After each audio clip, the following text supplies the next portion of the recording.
Well, it's a chance now to look back at events in January in the Isle of Man, and I know you're going to say this is not the Isle of Man. In fact, we're in Perth, Western Australia. But it was a good chance to catch up with Sheena Mackay. Sheena Kaighin now is 25 years ago since it's 25 we worked years together. Since we worked together and since John and I left the Isle of Man. And where do the years go? And here you are, positioned in Perth. So I thought, what better?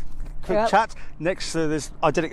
By the way, it's 102 degrees Fahrenheit. That's 39 degrees. Something like that today. Crazy day. It is, anyway. But this is Perth in the summer, so it's like get over it, really. People freezing and people getting too hot. Absolutely. So I know you do keep in touch with the Isle of Man. I do. It's really hard now, 25 years down the line, because especially when you're looking at social media and all of that, I follow stuff in Alaska where we used to be, I follow stuff here, follow stuff in Surrey where our home is, and half the time you can't remember what's going on where, but we'll give it a shot. But once a journalist, always a journalist. Absolutely. Always looking for a scoop. So what story should we start with today? Well, the gas seems topical, doesn't it? Because the changes are coming.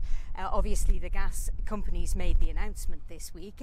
I suspect that what they were doing is trying to steal the march, trying to get the upper hand before these reports come out, which of course is what any company is going to be doing that's worth its salt. But the one thing that, according to the head man, that struck me is, okay, have they listened to the vociferous people that have been up against this? But now it sounds as though there's going to be other people who are losers. And what do you do then? Because at the end of the day, you can't make all of the people happy all of the time.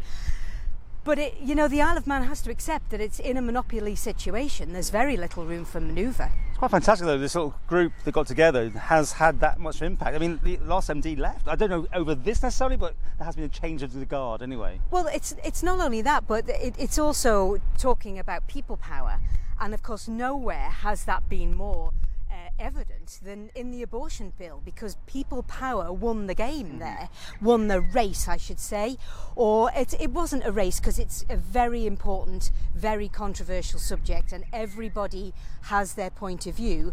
But at the end of the day, they had a very, very dignified campaign.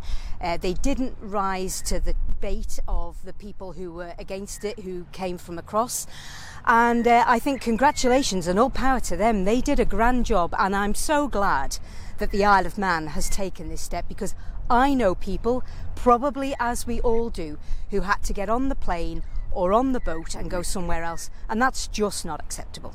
People power's the name of the game. I mean, on the promenade, they've reopened parking on the walkway now because of the work that's going on, but that seems to have come about. I'm not sure it's connected, but there's been a sudden, uprising that there's going to be less places to park in the problem. So things can be made to happen. I think the problem is, particularly somewhere like the Isle of Man, is how big is the groundswell of opinion? I can remember back in the old days at Manx Radio when a certain record got banned because of one complaint. Well, you can't keep changing policy about one complaint or a small vociferous minority. But I think in the likes of the abortion bill, it was more of a groundswell of opinion. And it's important that a government in a place like the Isle of Man, in fact everywhere, listens to the people. Although we haven't been listened to in the UK, because everybody's unhappy now in the UK. 100% of the people are unhappy right now.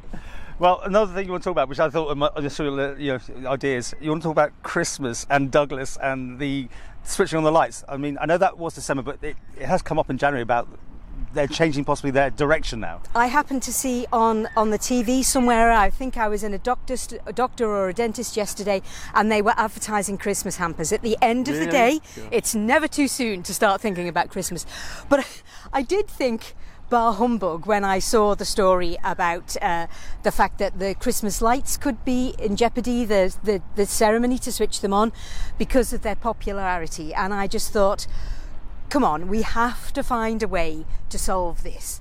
Okay, where it's been, maybe there has been a bit of a crowd. It's become too popular. That's a problem. Well, and how do you say that something is too popular? They have to look for health and safety. You know that, Sheena. That's how it works these days. Numbers and people counting and exit routes. Blah blah blah. And of course, always looking for the potential litigation. It's such a sad world we live in these days.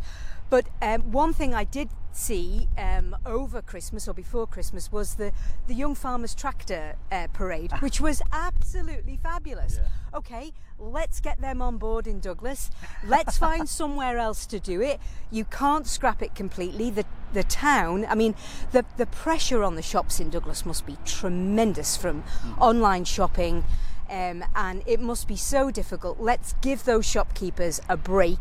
Let's find a solution. And basically, don't kill Christmas, people. And would you like more, a Christmas in the cold or 37, 39, whatever it is, 100 degrees Fahrenheit? Oh, yeah, see, that's the hardest question of all to answer. Yeah. You've been in Alaska as well. So yeah, so we have had literally a white Christmas where there's been a dump of 2 feet of snow on Christmas Day. We like the heat. It was fantastic to go to the beach on Christmas Day. But as Dorothy said in The Wizard of Oz, at the end of the day, click, click, there's no place like home. And will you ever come home? Or where is home now for you, really? Because you've been away a long time now. Yeah, I don't know where home is, and I don't know if we'll retire back in the Isle of Man. No. I think not, but you never can say never. It depends. What can the Isle of Man do to become a destination for people to want to invest in post-Brexit world? Look at the big bonus that Dublin has just got. What can the Isle of Man do to capture? I saw a story which said we're ready. Is anybody truly ready? But I hope the Isle of Man can actually benefit from the chaos. You actually got Brexit into this thing. Well done. Yeah, well, at the end of the day, it is the topic of the moment. And a lot of news covers that over here, yeah?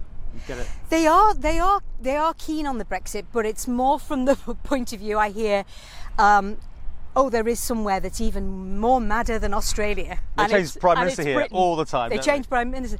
And maybe that might not be a bad thing. Okay, we should work together. Do you want to come work at MTTV in the future? We used to get on really well at work. It was a very feisty relationship, wasn't it? It was a fantastic time. I was upstairs playing music, and you were saying, "Stop it! We got a news flash," and all that sort of thing. But on the subject of Manx Radio, what does the government really think that they can get out of the BBC? And it is ironic that the two things that keep Tynwald coming back is the steam packet and Manx Radio. They kept coming back at the steam packet till they owned it. Are they going to keep coming back at Manx Radio until they don't?